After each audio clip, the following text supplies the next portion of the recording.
하나님 말씀 잠언입니다. 4장 18절부터 19절. 잠언 4장 18절부터 19절 제가 봉독해 드리도록 하겠습니다. 잠언 4장 18절 19절입니다. 하나님 말씀을 들으십시오. 의인의 길은 돋는 햇살 같아서 크게 빛나 한낮의 광명에 이르거니와 악인의 길은 어둠 같아서 그가 걸려 넘어져도 그것이 무엇인지 깨닫지 못하느니라. 아멘. 계속해서 우리는 지혜에 관한 성경의 말씀을 보고 있습니다. 이 잠언, 특히 잠언의 이제 여러 말씀들을 통해서 일종의 주제 설교를 듣고 있는데요. 계속해서 이제 제가 이 지혜의 정의를 얘기했던 것을 여러분 기억하시는지 모르겠습니다. 지혜란 무엇입니까? 지혜는 진정한 현실 감각입니다. 그러니까 내가 지금 나를 둘러싸고 있는 현실이 어떤 것인지 진짜로 이해하고 있는 것, 그리고 거기에 맞춰서 행동하고 생각하고 말하는 것, 이걸 가리켜서 우리는 지혜라고 볼 수 있습니다. 최근에 제가 이제 그 TV 프로그램 중에서 백종원의 그 골목 식당을 좀 봤는데요. 거기 보니까 이제 어떤 프로그램인지는 대충 아실 겁니다. 그러니까 백종원 씨가 굉장히 성공한 외식 사업가잖아요.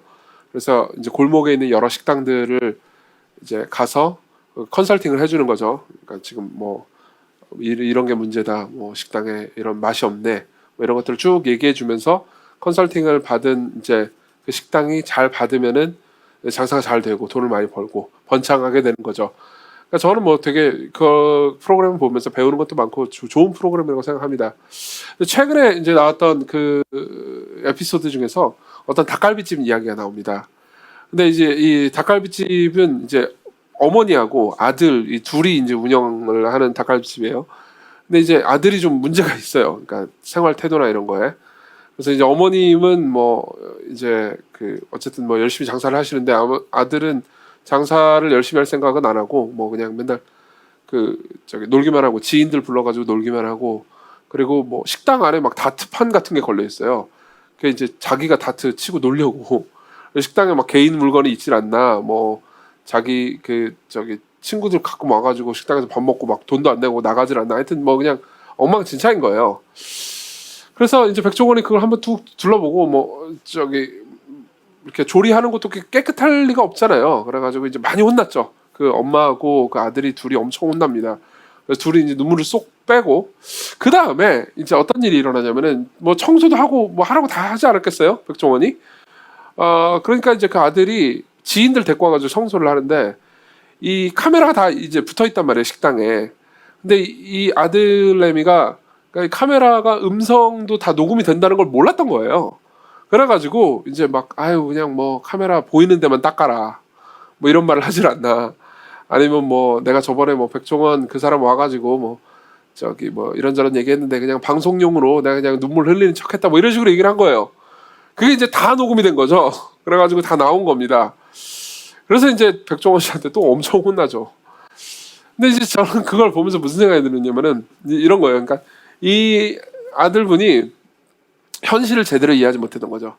그러니까 지금 이게 카메라가 녹화가 되고 있다는 것뿐만 아니라 이게 이제 녹음까지 되고 있다는 현실을 모르니까, 현실 감각이 없으니까 잘못 행동한 거잖아요. 물론 그 현실 감각이 없기 때문에 그 아들의 진짜 속마음을 알 수 있었던 건 맞죠.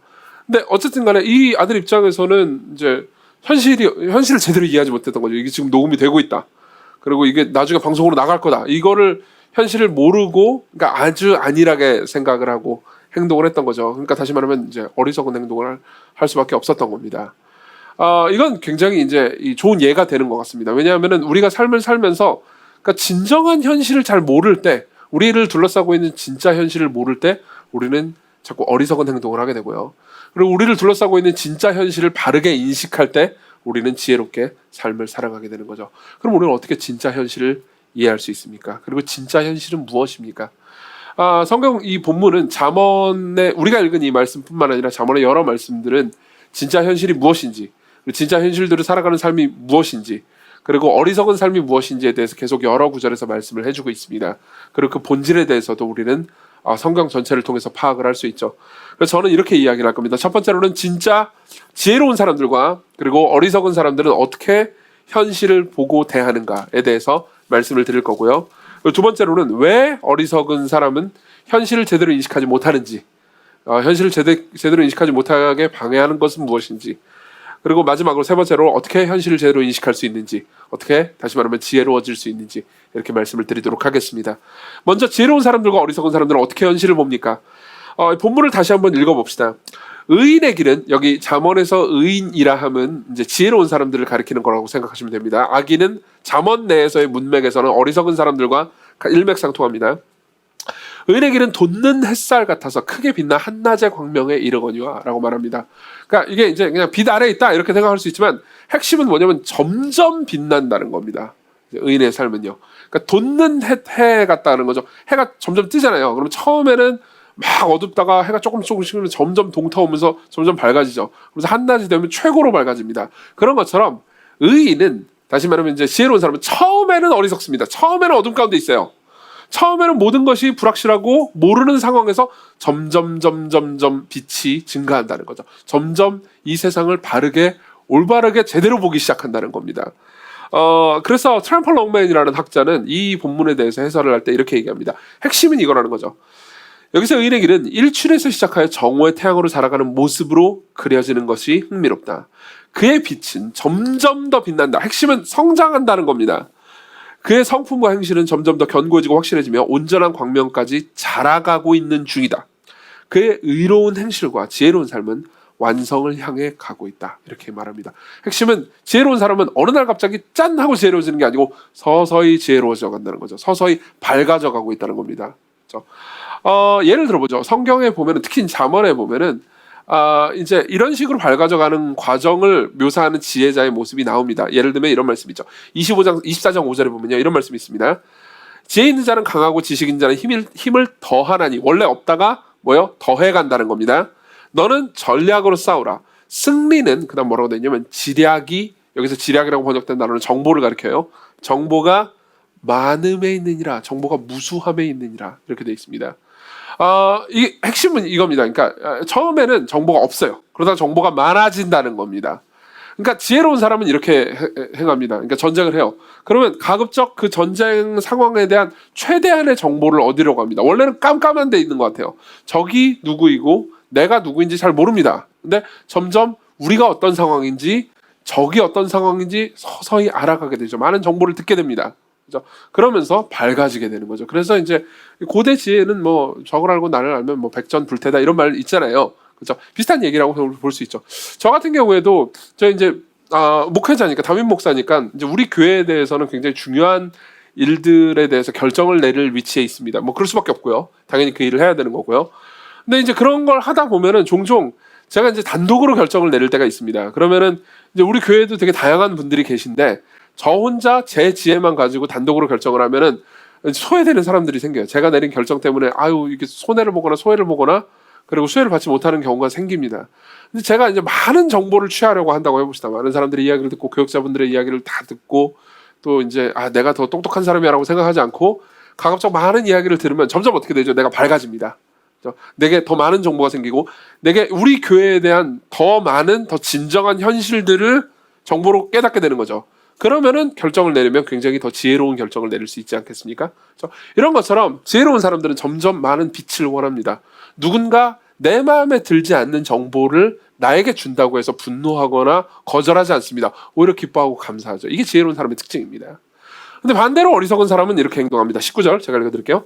악인의 길은 어둠 같아서 그가 걸려 넘어져도 그것이 무엇인지 깨닫지 못하느니라. 무슨 말입니까?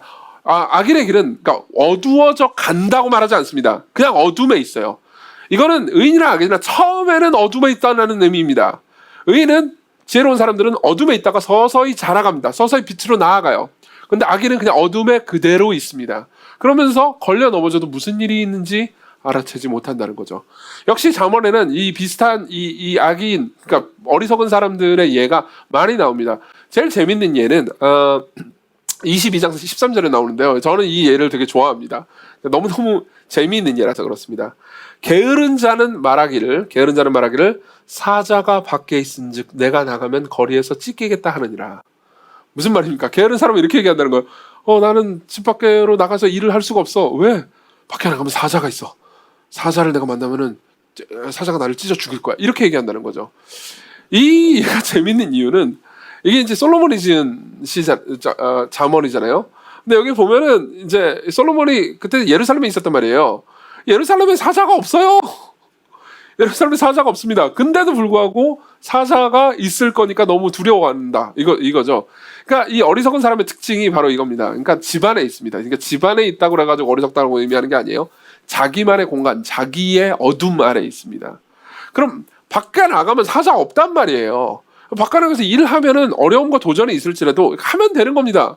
근데 밖에 나가면은 밖에 나가보지도 않고 나갈 생각도 없고 그리고 나가면은 사자가 있을 거야 라고 생각하면서 현실을 자기가 만들어내요. 진짜 현실이 아니고 현실을 자기가 상상합니다. 나쁜 방식으로, 최악의 방식으로 상상을 합니다. 그러면서 현실이 이럴 테니까는 나는 아무것도 안 할 거야 하고 하면서 집에 있는 거죠.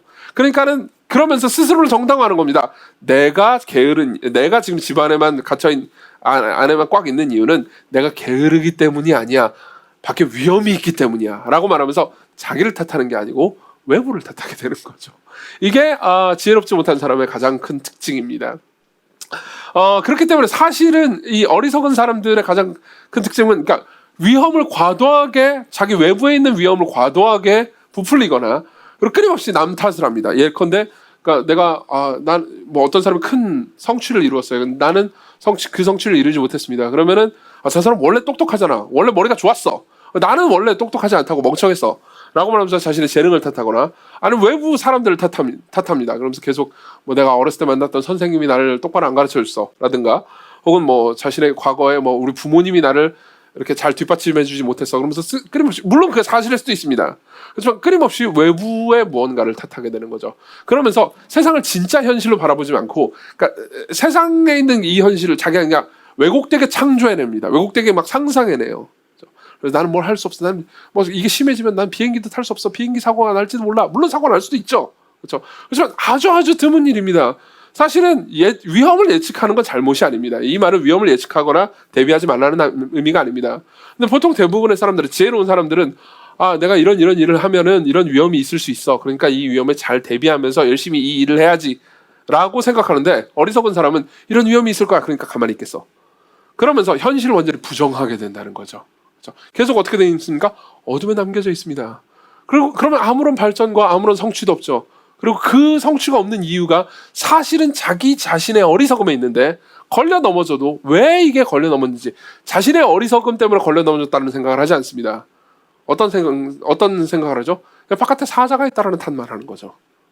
남 탓이야 이렇게 생각을 하는 거죠. 사실 이거는 여러분들이 그러니까 성경에서 말하는 말이긴 하지만은 뭐 자기계발서나 뭐 심리학 서적 같은 거에서 이런 이야기들을 이미 들어보신 적이 있을 겁니다. 왜냐하면은 가장 탁월한 수준의 자기계발서나 심리학 서적이나 뭐 경영학 서적 같은 것들을 보잖아요. 그럼 거기서 말하는 내용들을 자세히 살펴보면 실제 잠언에서 말하고 있는 원리를 비슷하게 얘기하는 경우가 대단히 많기 때문입니다. 예를 하나 들어드리죠. 캐럴 드웩이라는 사람이 있습니다. 이 사람은 아마도 크리스천인 것 같습니다. 이 사람은 이제 스탠퍼드의 발달 심리학자입니다. 그리고 이 사람이 쓴 책 중에서 이제 마인드셋이라는 되게 재미있는 책이 있습니다. 이 내용이 너무 흥미롭고 재미있는 얘기들이 많기 때문에 소개해드리고 싶지만은 뭐 지금 설교 시간이니까 심리학 시간이 아니잖아요. 자제하도록 하겠습니다. 간단하게만 요약해드릴게요. 캐럴 드웩은 이제 수많은 임상 연구들을 막 합니다. 그리고 나서 이제 이 인간이 이제 두 가지의 마인드셋, 마음가짐을 가지고 있다고 이야기를 하는 거죠. 하나는 고정 마인드셋이고 하나는 성장 마인드셋입니다. 고정 마인드셋과 성장 마인드셋은 이렇게 다릅니다. 고정 마인드셋은 지금의 자기 자신을 끊임없이 합리화하고 자기 안에 계속 갇힌다는 거예요. 그러면서 그러니까 무슨 어려움이 있더라도 계속 외부에 탓만 하고 자기 안에 계속 갇히는 성향을 가지고 있고요. 성장 마인드셋은 지금의 자기 자신을 원래 완전한 것으로 여기지 않고 계속해서 성장하려고 한다는 겁니다. 그러니까 예컨대 비판이 들어오잖아요. 누군가 나한테 비판을 합니다. 그러면은 고정 마인드셋 안에 있는 사람들은 막 비판을 막 거부합니다. 그러면서 막 분노하거나 네가 뭔데 나한테 비판해 이렇게 생각을 하게 되는 거죠. 근데 성장 마인드셋을 가지고 있는 사람들은 비판을 이제 받으면요. 그러니까 이 비판을 뭐 다 무조건 수용한다기보다는 비판을 듣고 자기 자신을 돌아보고 그리고 발전할 수 있는 게 있으면 발전하고 배우려고 한다는 거죠. 이게 고정 마인드셋과 성장 마인드셋의 차이라고 말하고요. 그리고 당연히 성장 마인드셋을 가진 사람이 훨씬 더 성장할 수 있다 이런 이야기를 하죠. 그러면은 이게 지금 잠언에서 말하는 지혜나 그리고 이제 캐럴 드웨이가 말하는 성장 마인드셋이나 이런 이 마인드를 요구하고 있으니까 이런 마인드대로 잘 살면 되겠구나 이렇게 생각할 수 있죠. 그렇죠. 다만 문제가 하나 있습니다. 무슨 말이냐면 그러니까 이런 문제가 있는 거죠. 캐럴 드웨이의 책을 보면 굉장히 지혜롭습니다. 저는 이 책을 보면서 그러니까 뭐 여러분 관심 있으면 한번 읽어보시면 좋을 것 같습니다. 그러니까 되게 많은 인사이트를 얻었습니다. 그리고 참 이렇게 살면 지혜로운 삶이구나라는 생각도 하고 그리고 또 한편으로는 성경이 이야기하는 삶과 굉장히 유사하다. 이 사람 크리스천 아닌가? 한번 관심을 가지게 할 정도 있습니다. 크리스천인 것 같아요. 뭐 노골적으로 자기의 이제 신앙을 얘기하진 않지만은 좀 검색을 해보니까 그렇더라고요. 근데 이 책도 비판을 좀 받습니다. 실제로 이제 논문이나 이런 것들 보니까는 비판점이 꽤 있더라고요. 그리고 이제 비판점에 대해서도 자세히 읽어봤고, 그리고 다행히 이제 캐럴 드웨이는 사려 깊은 사람이기 때문에 자신이 세운 이론의 문제점을 자기 자신도 잘 알고 있습니다. 여러 가지 이 뭐 모델의 비판이 있지만은 제일 큰 건 이겁니다. 그러니까 캐럴 드웨이가 이 책에서 그러니까 이런 성장 마인드셋을 가져야 한다. 고정 마인드셋을 버려야 한다라고 주장을 할 거 아닙니까? 그렇죠? 근데 성장 마인드셋을 가져야 하는 이유에 대해서 그러니까 이런 성장 마인드셋을 가져야 내가 성취할 수 있고 열매를 맺을 수 있고 성장할 수 있기 때문이다. 이렇게 이야기를 한단 말이에요. 근데 그건 이제 중요한 이유가 되죠. 근데 실제 삶은 그렇게 간단하지 않다는 겁니다.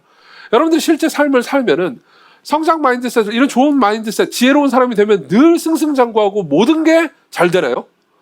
여러분들이 인생을 좀만 살다면은 그거는 아니지라고 가지게 됩니다. 대체로 그렇긴 합니다.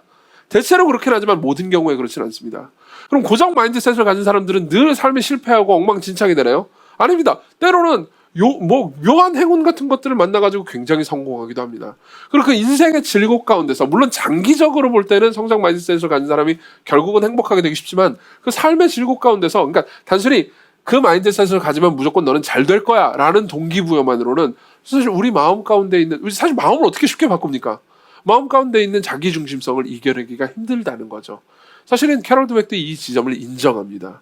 그럼 이제 우리는 물어볼 수 있습니다. 과연 그러니까 잠언에서 말하는 지혜로운 삶 있잖아요. 잠언에서 말하는 지혜자의 삶을 살아가는 것이 우리에게 정말 진정한 유익이 될까요? 왜 우리는 잠언에서 이렇게 지혜로운 삶을 살라고 말하는데도 불구하고 종종 우리 자신의 자기중심성에 빠져서 어리석은 길로 걸어갈까요? 도대체 우리가 어리석음을 택하는 가장 큰 이유는 뭘까요? 두 번째로 왜 우리가 현실을 제대로 인식하지 못하는지에 대해서 생각을 해보겠습니다. 이 문제를 이해하기 위해서는 단순히 잠언에 있는 말씀들이나 뭐 자기계발서에 있는 이야기를 가지고는 다 이해할 수가 없습니다. 인간을 이해하기 위해서는 좀 더 큰 그림이 필요합니다. 단답형으로 미리 답부터 말씀드리자면 인간이 진정한 현실을 제대로 이해하지 못하는 이유는 어둠이 존재하고 그리고 우리를 어둠 속으로 이끌어가는 존재가 존재하기 때문입니다. 그렇죠? 우리는 성경은 그 존재를 사탄 혹은 마귀라고 부르죠. 실제로 성경은 이렇게 얘기합니다. 요한복음 8장 44절 읽어드릴게요. 너희는 너희 아비 마귀에게서 났으니 너희 아비의 욕심대로 너희도 행하고자 하느니라. 그는 처음부터 살인한 자요 진리가 그 속에 없으므로 진리에 서지 못하고 거짓을 말할 때마다 지것으로 말하느니 이는 그가 마귀가요 거짓말쟁이요 거짓의 아비가 되었습니다. 이렇게 얘기합니다. 여기서 말하는 거짓은 단순한 그러니까 사실의 왜곡 혹은 뭐 그냥 나쁜 말 이런 정도를 의미하는 게 아닙니다. 무언가 그러니까 현실의 눈을 가리는 겁니다. 현실을 제대로 보지 못하게 만드는 것 이걸 가리켜서 거짓이라고 말합니다. 실제로 우리는 이 마귀의 활동을 성경에서 자세히 볼 수 있습니다. 최초의 활동은 우리는 창세기 2장 3장에서 볼 수가 있죠.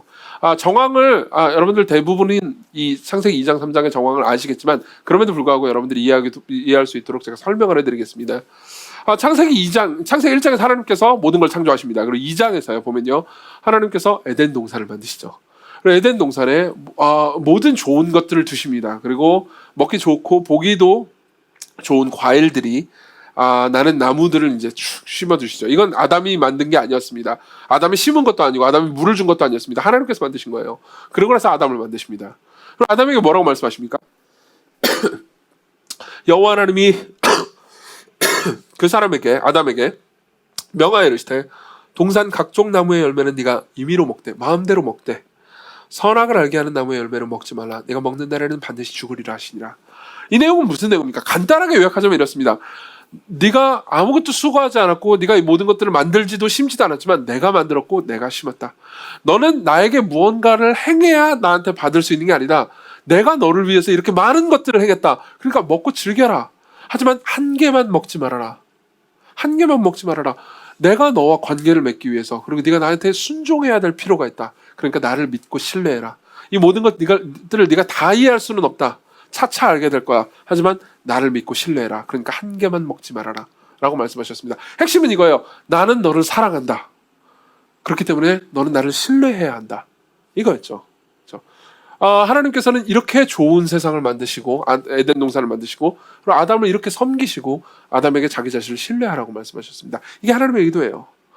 근데 이제 그 이후로 하나님께서 아담에게 이제 이 많은 것들을 주실 뿐만 아니라 제일 좋은 것, 아내를 주셨습니다. 그래서 아담은 진짜 제일 최고로 행복했어야 마땅하죠. 그러고 잠시 시간이 지납니다. 창세기 3장으로 넘어가죠. 창세기 3장으로 넘어가는데 아담과 하와가 같이 있습니다. 같이 있을 때 뱀이 나타납니다. 마귀가 나타나요. 진정한 현실을 보지 못하게 하는 존재죠. 뱀이 하와한테 그리고 아담한테 이렇게 이야기를 하죠. 들어보십시오. 그런데 뱀은 여호와 하나님이 지으신 들짐승 중에 가장 간교하니라. 뱀이 여자에게 물어 이르되 하나님이 참으로 너희에게 동산 모든 나무의 열매를 먹지 말라 하시더냐. 뱀이 와서 말합니다. 잠깐만, 내가 어서 주워 들었어. 아담 하와, 내 말 들어봐. 내가 어서 주워 들었는데 하나님이 여기 동산 이 모든 나무의 열매들, 이 맛있는 것들 아무것도 못 먹게 했다며 라고 말합니다. 확실한 건 아니야. 그냥 건너들었어. 그게 그냥 사실인지 확인하고 싶었어. 아무것도 먹지 말라고 그랬다며 라고 말합니다. 이건 무슨 내용일까요?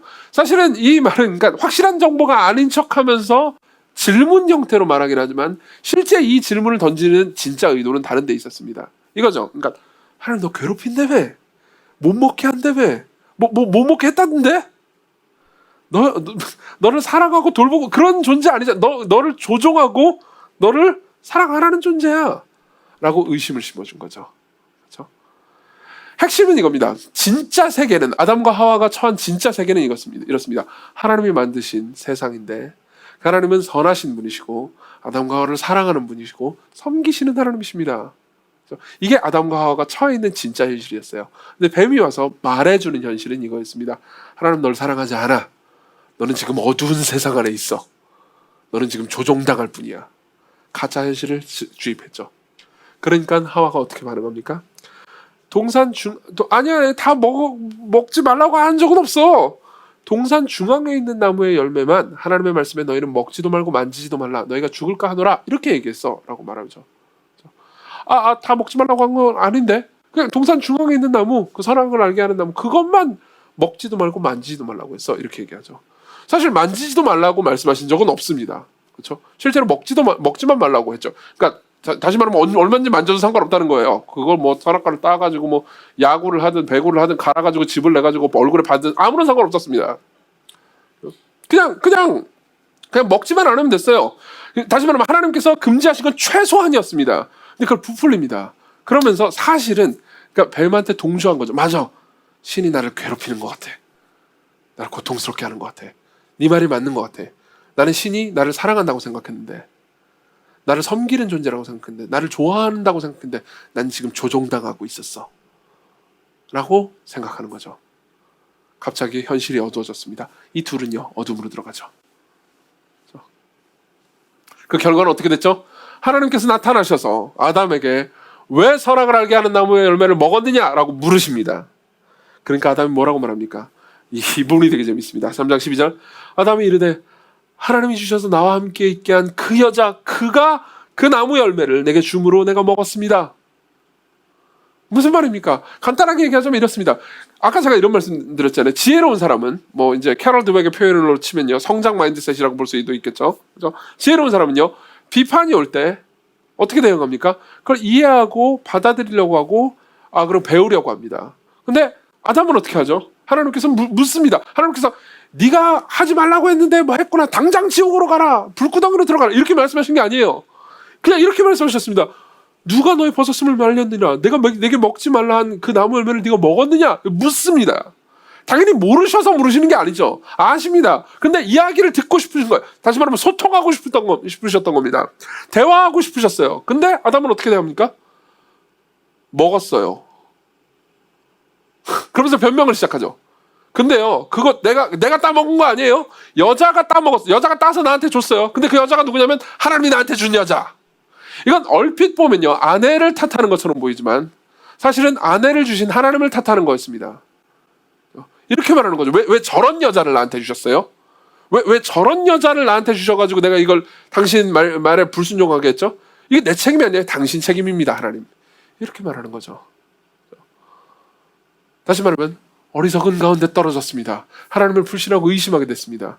아담의 세계에 있어서, 아담의 인식 안에 있어서요, 하나님은 나를 괴롭히고 조종하는 분일 뿐인 거죠. 성경은 끊임없이 진짜 세계를 여러분들에게 알려줍니다.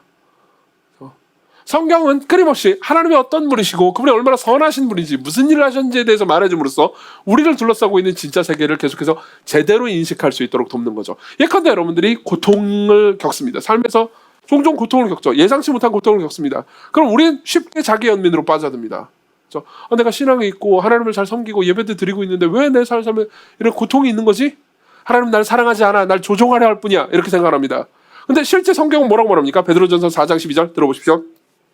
사랑하는 자들아, 처음부터 사랑하는 자들이래요. 사랑하는 자들아, 너희를 연단하려고 오는 불시험을 이상한 일 당하는 것처럼 이상히 여기지 말아라. 오히려 너희가 그리스도의 고난에 참여하는 것으로 즐거워하라. 이는 그의 영광을 나타낼 때 너희로 즐거워하고 기뻐하게 하려 함이라. 하나 더 읽어드릴게요. 야고보서 1장 12절. 시험을 참는 자는 복이 있나니 이는 시련을 견디어낸 자가 주께서 자기를 사랑하는 자에게 약속하신 생명의 면류관을 얻을 것이기 때문이라. 무슨 말입니까? 이렇게 얘기하는 거죠. 하나님께서 너를 괴롭히기 위해서 이 시련을 주시는 게 아니다. 시련을 맞서라, 이겨내라, 참아라. 하나님께서 너와 함께하고 계셔. 그리고 네가 이 시련을 맞설 때 넌 더 성장할 거야. 하나님께서 너를 내버려 두시지 않고 너에게 보상하실 거야. 너에게 상을 주실 거야. 그러니까 염려하지 말고 이 시련을 맞으렴.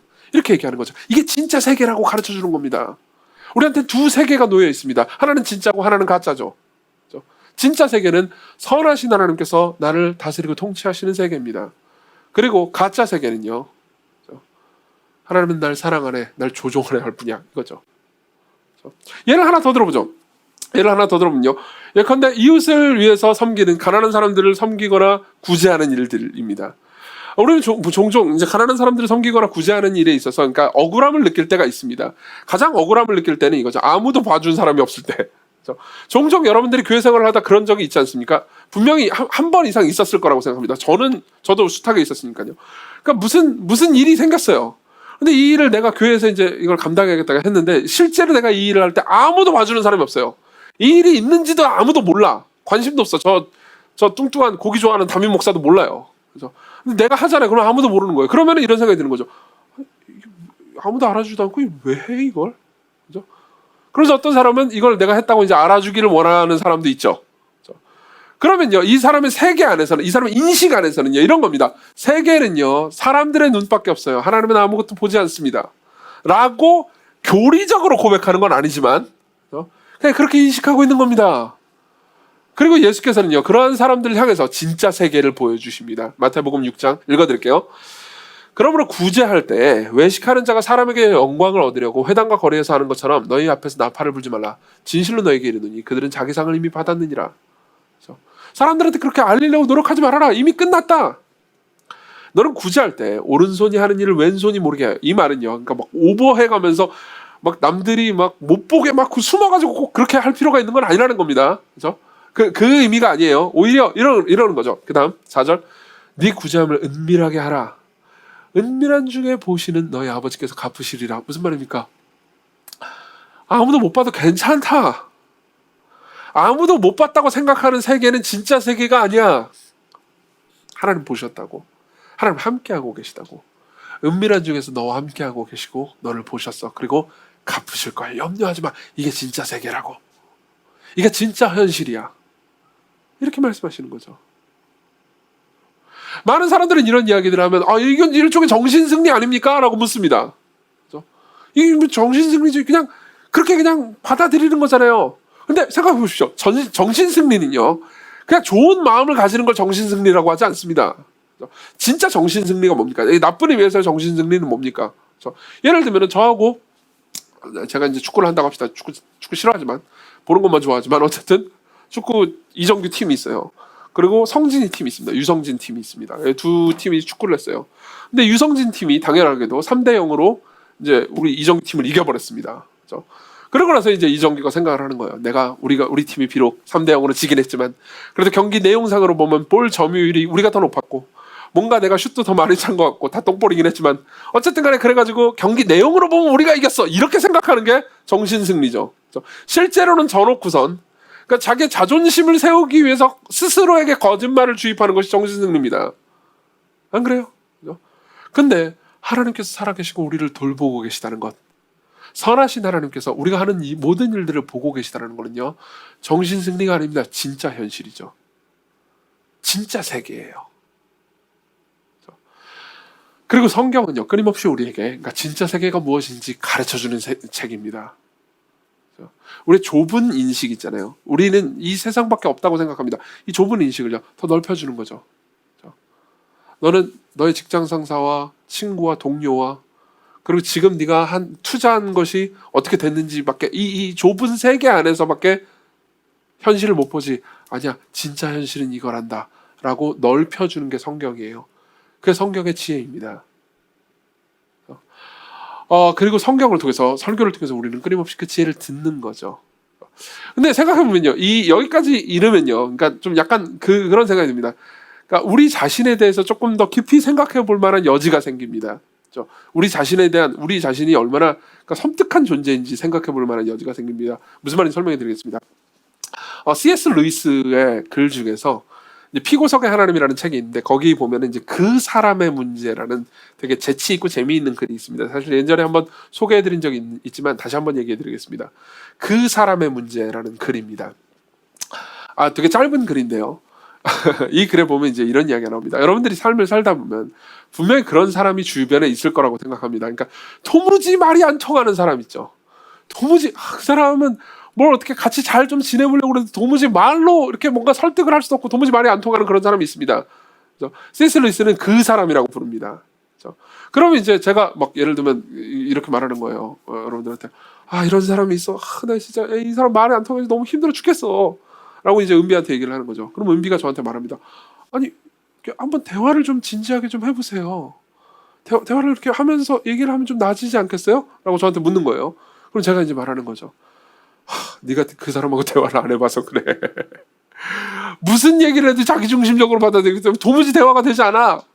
그런 사람이 여기 여러분들 주변에 한 명이라도 있지 않습니까? 그죠? 혹은 지금 당장 없다 하더라도 여러분들의 인생을 살면서 분명히 그런 사람을 거쳐본 적이 있을 겁니다. 그죠? 그리고 그 사람에 대해서 C.S. 루이스가 쭉 이야기를 합니다. 제가 일부를 읽어드리겠습니다. 들어보십시오.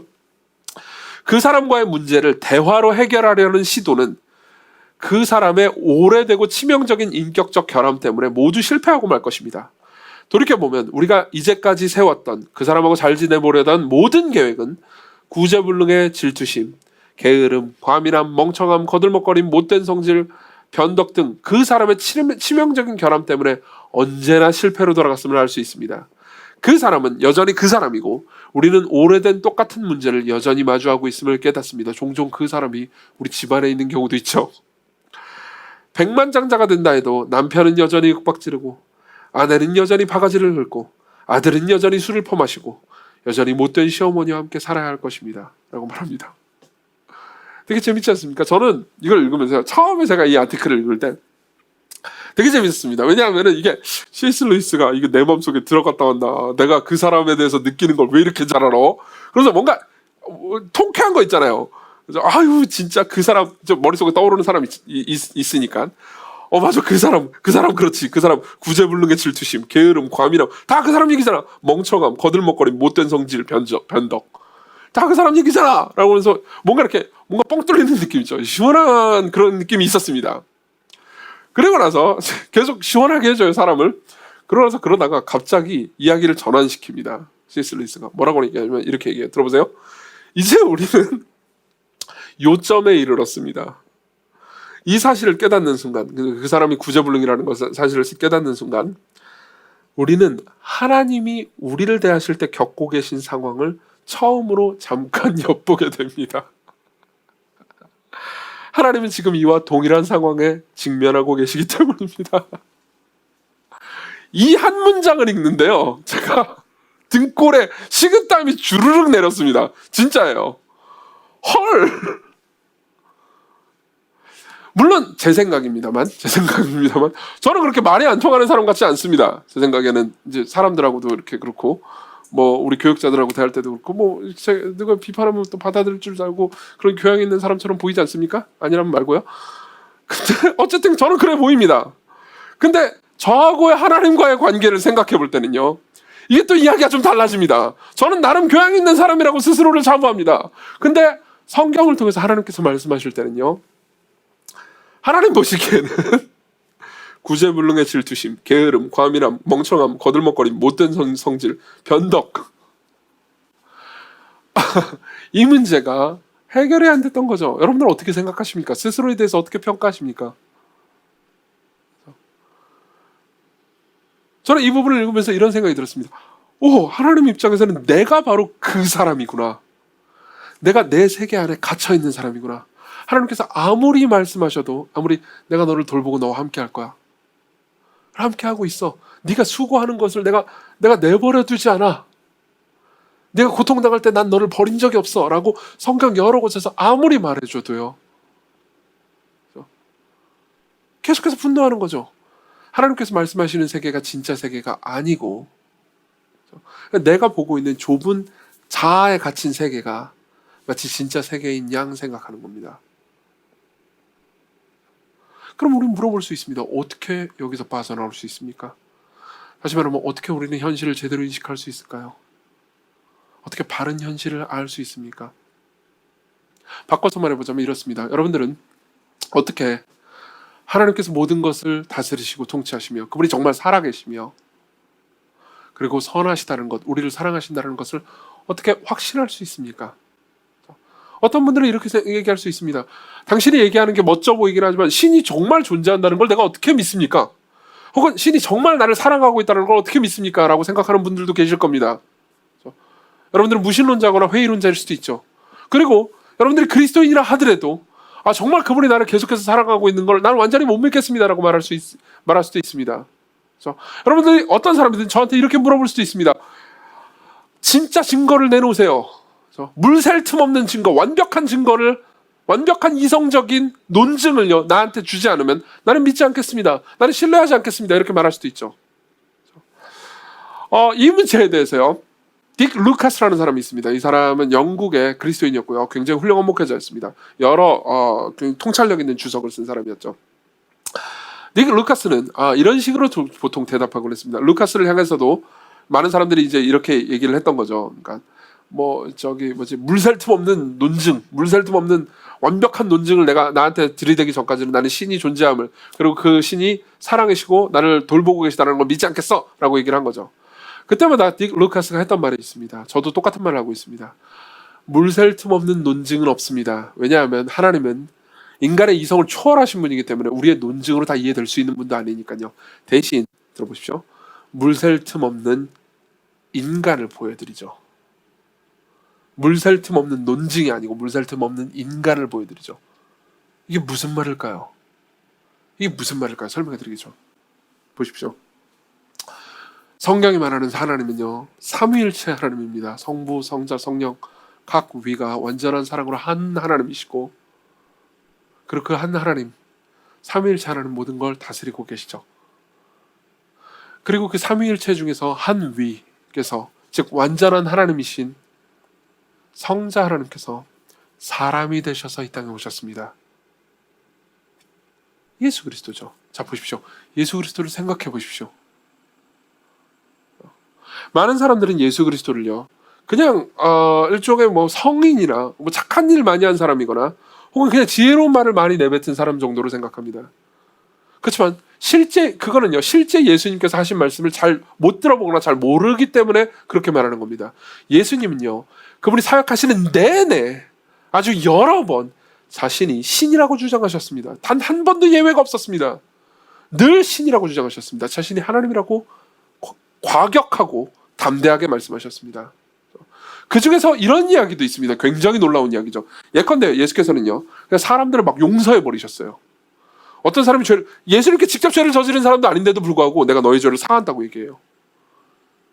이거는 굉장히 놀라운 이야기입니다. 사실 어떤 의미에서는 부적절하고 말도 안 되는 거죠. 예컨대 성신 형제가 영욱 형제를 때렸다고 합시다. 성신 형제가 영욱 형제를 막 주먹으로 한 대 팍 쳤어요. 영욱이 형 성신이가 있는데, 근데 제가 제 3자잖아요. 제 3자가 성진이한테 가가지고 성진이한테 너의 죄를 사하노라 그랬다고 해보십시오. 여러분 뭐지 이제? 왜 영욱이가 성진이한테 너의 죄를 용서해 주노라 그러면 말이 되죠. 그렇죠? 근데 제가 갑자기 너의 죄를 사하노라 그럼 말이 안 되는 거잖아요. 사실 제가 이렇게 말한다는 건 이런 의미인 겁니다. 영욱이가 온전히 내 소유다. 그러면은 제가 성진이의 죄를 사할 근거가 있죠. 자격이 있는 거죠. 그렇죠? 그러니까는 제가 만일 성진 형제한테 가가지고 영욱이를 네가 때렸는데 그 죄를 내가 너를 용서해 줄게. 그러면요, 영욱이가 온전히 내 거라고 주장하는 셈인 겁니다. 예수께서는요, 시도 때도 없이 사람들을 용서하셨어요. 중풍병자를 보시면서 네 죄가 사하여졌노라 이렇게 말씀하셨습니다. 베드로를 보면서도 예수께서 베드로의 죄를 사한다고 용서해 주셨습니다. 베드로를 처음 만났을 때도요. 이거는요, 온 우주를 만드시고 소유하신 분이 아니면 절대 할 수 없는 말인 거죠. 그분은 하나님이십니다. 다시 말하면 여러분들이 과연 신이 존재하느냐 라고 묻는다면 제가 여러분들에게 드릴 수 있는 말씀이 이겁니다. 예, 존재하십니다. 그리고 그분은 단순히 저 위에서 내가 존재한다라고 말만 하신 것이 아니고 사람이 되셔서 이 땅에 오시고 사람으로서의 삶을 사셨죠. 그리고 우리를 사랑하십니다. 그분이 하신 일 중에서 이런 일이 있습니다. 되게 재밌는 건데요. 그분은 하나님이신 동시에 사람이십니다. 완벽한 하나님이신데 사람이 되셨습니다. 하나님이시기를 한순간도 멈추지 않으시고 완벽한 사람으로 이 땅에 계셨죠. 그분이 이 땅에서 자신의 삶을 시작하실 때, 공생애를 시작하실 때, 삶을 쭉 사시다가 이제 복음을 전하기 위해서 사역을 시작하실 때요, 성부 하나님께서요, 예수 그리스도를 향해서 이렇게 말씀하셨습니다. 이는 내 사랑하는 아들이요 내 기뻐하는 자라. 무슨 말입니까? 예수님을 향해서 성부 하나님께서 큰 기쁨과 감격으로 내가 너를 사랑한다 이렇게 말씀하신 거예요. 그렇죠? 예수 그리스도를 둘러싸고 있는 진짜 세계는 뭐죠? 성부 하나님께서 예수님께서 사랑하신다, 예수님을 향해서 사랑하신다는 세계죠. 근데 바로 그 다음 장에, 이게 마태복음 3장에 나오거든요. 근데 바로 그 다음 장 4장에 보면 무슨 일이 일어나는지 아십니까? 하나님께서 예수님을 광야로, 사막으로 몰아내십니다. 사막으로 쫓겨나요. 그리고 금식을 시작하시죠. 그냥 먹을 게 없으니까요, 당연히. 그럼 예수님 입장에서는 얼마인지 이렇게 생각할 수 있습니다. 40일 동안 금식을 하셨는데, 아니 날 사랑한다면서요. 근데 왜 지금 사망에서 이렇게 뜨겁고 먹을 건 아무것도 없고 이렇게 고통스럽게 하는 거죠? 라고 얼마인지 생각하실 수 있었습니다. 근데 그런 상황에서 아까 제가 얘기했던 등장인물이 나오죠. 마귀가 나옵니다. 마귀가 나와서 이렇게 얘기해요. 마태복음 4장 3절, 네가 만일 하나님의 아들이거든. 이 말은 무슨 말입니까? 야, 하나님 널 사랑한다며. 네가 하나님의 아들이라며. 그럼 하나님은 너를 엄청 사랑하시겠네. 네가 만일 하나님의 아들이거든, 명하 이 돌들로 떡덩이가 되게 하라. 이 돌을 가지고 돌한테 명령해서 떡덩이가 되게 하라. 무슨 말인지 아세요? 핵심은 이겁니다. 뱀은 이렇게 말하는 거예요. 야, 하나님 널 사랑한다며. 근데 왜 이 사막에 나와 있게 해? 너를 사랑하시면 왜 사막에서 너 이렇게 고통스럽게 있어? 너 지금 며칠이나 굶었지? 40일? 엄청 굶었네. 하나님 널 미워하시네. 더 이상 하나님을 신뢰하지 마. 너도 신이잖아. 돌을 가지고 떡을 만들어. 이렇게 얘기하는 거죠. 핵심은 이겁니다. 하나님께서는 예수님께 이렇게 말씀하셨어요. 이는 내 사랑하는 아들이요 내 기뻐하는 자라. 이게 진짜 세계였습니다. 그리고 그 다음에 시험이 오죠. 그리고 마귀가 말합니다. 하나님 너를 사랑하지 않아. 널 조종하려 할 뿐이야. 예수께서 뭐라고 말씀하시죠? 예수께서 대답하여 이르시되 기록되었을 때 사람이 떡으로만 살 것이 아니고 하나님의 입으로부터 나오는 모든 말씀으로 살 것이라 하니라 하시니. 무슨 말입니까? 이렇게 말씀하시는 겁니다. 아니 나의 진정한 양식은 이 떡이 아니야. 하나님의 말씀이지. 근데 그분이 나한테 광야로 가라고 하셨다고. 나도 이 모든 것들이 지금 너무 고통스럽고 괴롭긴 하지만 하나님 나를 사랑하시는 분이고 나를 진정으로 인도하시는 분이기 때문에 차라리 여기서 이렇게 배고픔에 쫄쫄 굶더라도 하나님의 말씀에 순종하는 것이 나의 영혼의 진짜 생명이라고. 그분은 날 버리신 적이 없어. 이렇게 말씀하신 거죠. 그렇죠? 이게 예수께서 인식하셨던 진짜 세계였습니다. 그분은 시험에 실패하지 않으셨죠. 그리고 결국 어떻게 됐습니까? 그토록 성자 하나님을 사랑하시는 그 성부 하나님은요, 결국은 예수 그리스도를 삶으로 이끄시고 공생애를 살도록 하신 다음에 그분이 십자가에 달리셨을 때 결국 그 순간에는 성자 하나님을 버리셨습니다. 왜요? 우리를 정말로 사랑하신다라는 하나님의 사랑을 완벽하게 확증하기 위해서요.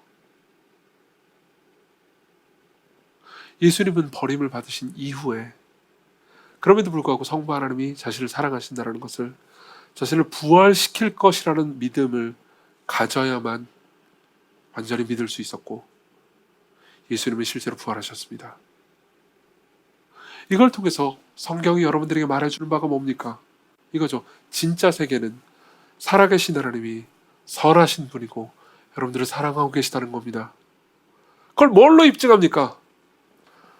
예수 그리스도께서 살아계신 하나님으로서 이 땅에 오셨고, 그리고 그 선하신 하나님이 여러분들을 사랑하셔서 자신을 향한 하나님의 사랑을 거절당하시고, 그럼에도 불구하고 여러분들이 당신을 믿게 하셔서 여러분들이 하나님의 사랑을 계속 받도록 하셨다는 거죠. 무슨 증거가 더 필요합니까? 여러분들을 사랑하신다는 하나님께서 얼만큼 더 입증하셔야 여러분들에게 물설 틈 없는 증거가 되겠습니까?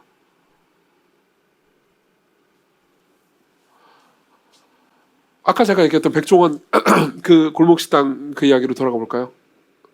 저는 이렇게 생각합니다. 그 닭갈비집 아들이요. 생각해보십시오. 백종원이 그 닭갈비집 아들을 괴롭히려고 온 게 아니라고요. 백종원 씨 바빠요. 왜 사람 괴롭히려고 거기까지 갑니까? 괴롭히려고 온 게 아니겠죠. 그렇죠? 물론 잔소리도 하고 혼내긴 하겠지만, 그래도 백종원의 말을 잘 들으면 가게가 더 좋아지고 돈도 많이 벌게 될 겁니다. 괴롭히려고 온 게 아니에요. 도와주려고 왔죠. 그렇죠? 근데 그 아들은 어떻게 인식합니까? 이 백종원의 마음 전체 이야기를 잘못 인식합니다. 그렇죠? 자기가 만들어낸 가짜 세계에 빠져 있습니다. 그래서 그냥 이 모든 상황이 그냥 괴로울 뿐이에요. 그러니까 이렇게 말하는 거죠. 카메라 보이는 데만 닦아. 이렇게 말하는 거죠. 똑같은 일이 우리한테도 벌어집니다.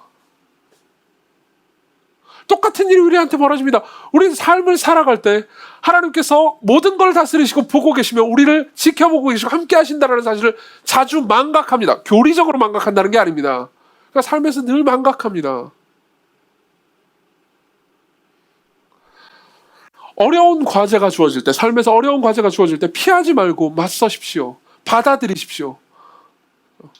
단순히 이게 자기계발서에 나오는 뭐 긍정적인 이야기이기 때문이 아닙니다. 여러분들이 성장할 것이기 때문이 아니고요. 하나님께서 모든 걸 통치하시고 갚으실 것이기 때문입니다. 이게 진짜 세계예요. 고통이 다가올 때 인내하십시오. 그리고 기도하십시오. 하나님께 매달리십시오. 지금 저는 무슨 긍정적인 마인드를 가져라 같은 자기계발서 이야기를 하려고 하는 것이 아닙니다. 이게 진짜 세계입니다. 이게 진짜 현실이에요. 비판을 받을 때 귀를 기울이십시오. 분노하거나 거절하기보다는 듣고 배우려고 하십시오. 왜요? 이게 진짜 세계입니다. 하나님께서 여러분들을 괴롭히기 위해서 여러분들을 두시는 것이 아닙니다. 사실 오늘 설교도요, 여러분들에게는 내동 여러분들을 비판하는 내용처럼 들릴 수 있습니다. 여러분들은 어떻게 생각하십니까? 이 이야기가 여러분들을 괴롭히기 위한 50분짜리 고문 시리즈입니까? 아니면 선하신 하나님께서 여러분들을 돌보고 계시고 여러분들을 양육하고 계신 중입니까? 이 모든 걸 어떻게 할 수 있습니까? 그리스도를 보십시오. 그리스도께서 하신 일을 생각해 보십시오. 그리스도께서 여러분들을 위해서 자신의 목숨을 내놓으신 일을 묵상해 보십시오. 그분은 선하십니다. 아까 제가 아까 우리가 이제 예배할 때 헌금송 할 때요. 헌금송을 평상시에 이제 했던 주 예수보다 더 귀한 것은 없네를 부른 게 아니고 이제 김예찬 형제가 나와가지고 특송을 했죠. 1부 때 똑같은 특송을 했어요. 그 부른 노래는 진짜 세계라는 노래인데 예찬 형제가 작사 작곡한 노래입니다. 그리고 그 노래 가사는요, 제가 되게 좋아하는 가사인데 오늘 여러분들에게 제가 전하는 메시지의 내용을 다 담고 있죠. 제가 가사를 읽어드리겠습니다. 당신의 선함을 의심할 때, 우리가 하나님의 선하심을 의심할 때, 크신 하나님이 작아 보일 때 주께서 행하신 일들을 나는 떠올립니다. 복음을 떠올리는 거예요. 우리에게 모든 것을 주신 분, 당신의 아들을 주신 하나님, 이미 당신은 모든 걸 우리에게 베푸셨습니다. 하나님, 세상은 당신이 선하지 않다고 말합니다. 그러나 우리에게 베푸신 당신의 사랑이 영원한 걸 우리는 신뢰합니다. 그 다음부터 제가 되게 좋아하는 가사입니다. 당신은 선하십니다. 이것이 진짜 세계입니다. 아들을 주신 사랑이 내겐 그 증거입니다. 당신은 사랑입니다. 이것이 진짜 복음입니다. 당신이 주신 말씀이 내겐 그 증거입니다. 아들을 주신 당신은 이미 모든 걸 베푸신 당신은 정말 선하신 주. 기도합시다.